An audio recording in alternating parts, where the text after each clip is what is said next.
G'day guys and gal, the Avatars of Khaine are a bit of an enigma in 40k lore. They are the shards of the Eldar god of war, Khaine, who was the only Eldar god that was able to resist Slaanesh, thus was the most powerful. The Avatars look awesome and they are indeed very powerful, usually being used as the Eldar's ultimate weapon, but they always seem to get their ass kicked every time they appear in the lore, so it begs the question, are they uber powerful but just get mistreated in the lore because there's no in-lore consequence for killing them off, or are they actually pretty mid? Before we get started, Christmas shopping is the ultimate balance of managing your budget as well as getting something your loved ones actually want. Nobody's more suited for this task than Raycon. Raycon provides a whole plethora of techie gadgets, however you probably know them for their earbuds. High quality, affordable earbuds that include noise cancellation technology, 32 hours of battery life, and even multi-point connectivity, which means you can connect to 2 devices at once. I love earbuds. I walk the dogs every day and I hate socializing before 3 PM, so they're a must-have for me. They're also awesome in the gym when you want hardstyle screaming in your ears as you go for a new PB. As a side note, Raycon are designed to be durable and sweat resistant, so perfect to use during a workout. The most insane part is that as we are at Black Friday, you can get up to 30% off store-wide when you use my link buyraycon.com/Majorkill. I recommend the Raycon Everyday Earbuds, which is what I have, however the Pro, Fitness, or even one of their headphones would make a fantastic gift as well. Cheers to Raycon for sponsoring this video. Today we'll go over just how powerful an Avatar of Khaine really is, showing off their high and low moments in the lore. Let's get into it.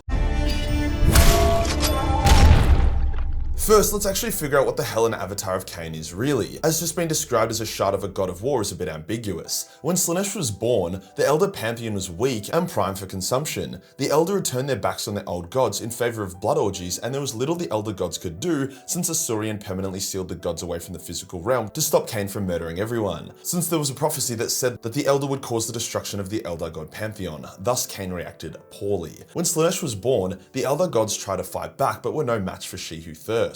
Only a few survived, Isha, who was taken by Nurgle, Gorak, who legged it, and Khaine, who alone could stand against Slaanesh. See, he was the god of war but also the god of murder, and the Elder had been doing some pretty solid murdering. He was also extremely spiteful and wouldn't go down without a fight. Now, old lore has Khorne intervening mid-fight as he wanted to claim Khaine for himself, the result of which shattered Khaine into 1,000 shards. However, this lore seems to no longer be canon, with new lore stating that Slaanesh was more powerful than Khaine, but was so exhausted from the battle that she was unable to outright kill or consume Khaine, only managing to shatter him, with each shard being attracted to the Wraithbone heart of each Craftworld. Khaine was so spiteful that even in death he endured. It is said there is about 1,000 shards. Some were scattered into random locations, each Craftworld was given a shard as well. These shards would become the Avatars of Khaine, the most powerful weapon in the Eldar's arsenal bar maybe the Phoenix Lords. To awaken an Avatar of Khaine, an Eldar hero had to perform a suicidal ritual in front of the Avatar, which basically involved taunting it, at which point the Avatar will awaken, do battle and either win and return to its throne and dormant state, or be killed. However, it still would eventually reform on its throne in a dormant state, creating a situation where GW can use, abuse, and kill off Avatars of Khaine without any permanent effect to the setting. Which is why characters like the Avatars of Khaine or the Swarm Lord get seemingly bodied all the time by named characters who don't have the luxury of constant resurrection. So that begs the question, just how powerful is an Avatar really?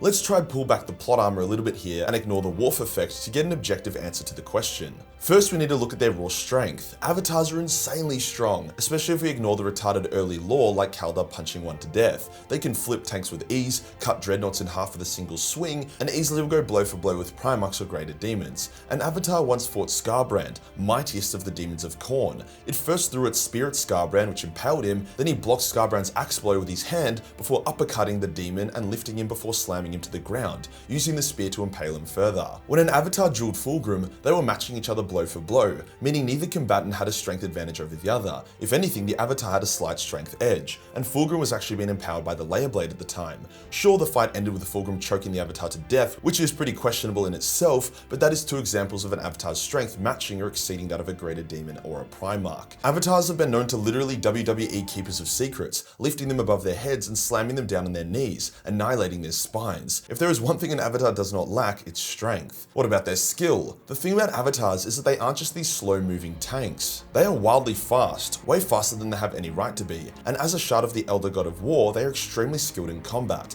In old Dawn of War games, the Avatar of Khaine model had some insane moves, like backflips and shit. Calling back to its fight against Scarbrand, it showed off its skill, powering Scar's axe with his hand before landing a dope as hell uppercut. There was even a scene where an Avatar was left behind on a world against an endless horde of Tyranids as it covered the escape of the Eldar. The Eldar are ashamed that they had to leave their Avatar behind, especially to such pathetic creatures like the Tyranids. They come back to the world sometime later, expecting to find the Avatar's corpse. However, to their shock, they find the Avatar still alive and still fighting the Tyranid hordes. They are like, holy fuck, and they rush to its aid, saving it. It had been fighting for days or even longer, likely using some hectic battle strategy to funnel the Nids into a choke point. Now, the Avatar isn't always a battle genius. During the Tyranid invasion of Iyanden, the Avatar challenged the Swarm Lord to a duel, leaving itself open. In response, the Swarm Lord just sent a horde of Carnifexes to attack it, and they tore it to shreds, showing that sometimes its martial code of honor and battle can be its undoing. Basically, when it comes to skill at arms, there are very few things that can beat an Avatar by outclassing it. Next up is durability. An Avatar's durability is strange. It's both one of the hardest yet easiest things to kill. Because it's burning so hot all the time, most bullets melt before they can strike the Avatar,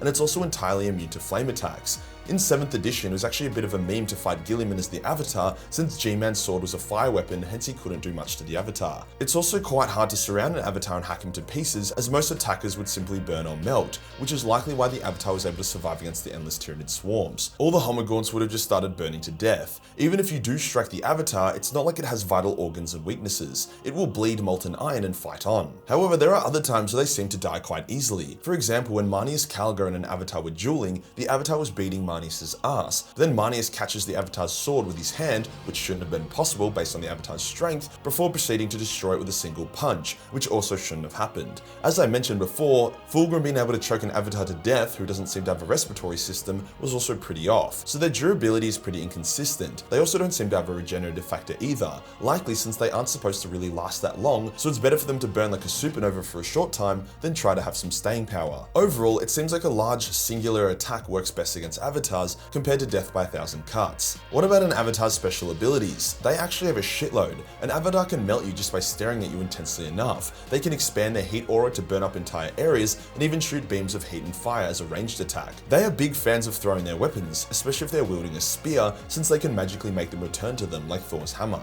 Avatars also buff the Eldar around them, filling them with a bloodlust that makes them immune to fear. For some, this isn't the best, such as rangers who just need to focus on popping enemy heads, but for others, like the Howling Banshees or Striking Scorpions, entering a blood frenzy is a bit of a vibe, so they relish the chance. When an Avatar dies, there's a chance it will also explode into a shower of molten iron and fire. This doesn't always happen, but it definitely can, and this has happened multiple times, which obviously ruins the day of whoever managed to slay the Avatar to begin with. Basically, the dude is a fucking fire mage, which isn't something people talk about often. And finally, what of his Wargear? An Avatar wields the Wailing Doom, a shape-shifting god weapon that can take the form of a sword, axe, or spear, depending on the Avatar's vibe. The spear is often thrown, the sword is the most classic option, and the axe is a more rare choice that we rarely see in the lore. On the Avatar's other hand is the Hand of Khaine, a constantly bleeding gauntlet that can deflect attacks or just straight up fuck someone up. It's basically like a fist weapon that gets a surprisingly high amount of use, especially for the Avatars that like to throw spears at people. Beyond that, an Avatar doesn't really have anything else too special. Their armor is more decorative than anything else, as their literal body and skin is armor, so in terms of special war gear, it's just these weapons, and out of those, the Wailing Doom steals the show.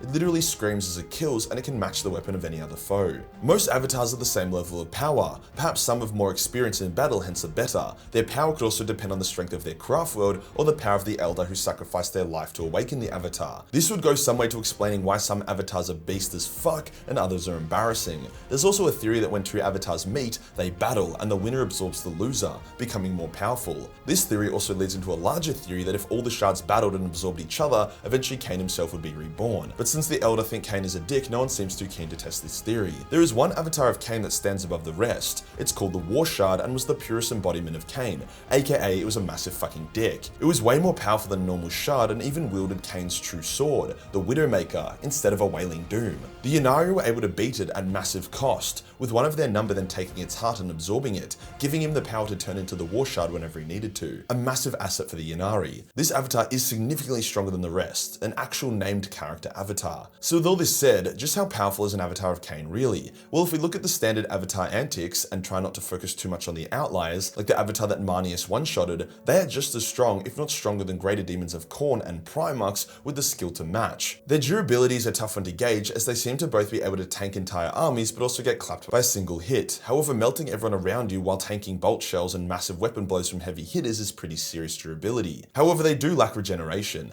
As for their special powers, they have plenty, being more so hybrid warrior fire mages than just pure warriors, whilst their Wargear is enough to match any opponent in the entire setting. So I would genuinely say that an Avatar of Khaine is greater than a Greater Demon, with only the best Greater Demons being known to slay avatars, and on paper, an Avatar should be very similar to, perhaps slightly weaker than a Primarch. Old lore does have a lot of examples of avatars being turned into people's bitches, especially when GW is wanking off Space Marines a bit too hard. However, there are actually dozens of moments in the lore of avatars being fucking sick, slaughtering entire armies and ripping heavy hitters apart. People just don't like talking about it because it goes against their avatars are weak narrative. If we're speaking of the War Shard would defeat a Primarch and any Greater Demon. The War Shard should also be able to match or even beat Demon Primarchs as well. So overall, the avatars are insanely powerful, and if plot armor or the Warf effect wasn't a thing, would easily be one of the most feared things in the entire setting. If you enjoyed the video and you want to support the channel, then pick up a Major Mini, as we're currently running a 30% off store-wide sale for Black Friday, or pick up some awesome Majorkill Christmas merch. Only about half that stock is left. Hit the subscribe button, then hit the real subscribe button for more Avatar content. Join the Discord for more memes, and I'll see you in the next one. Peace.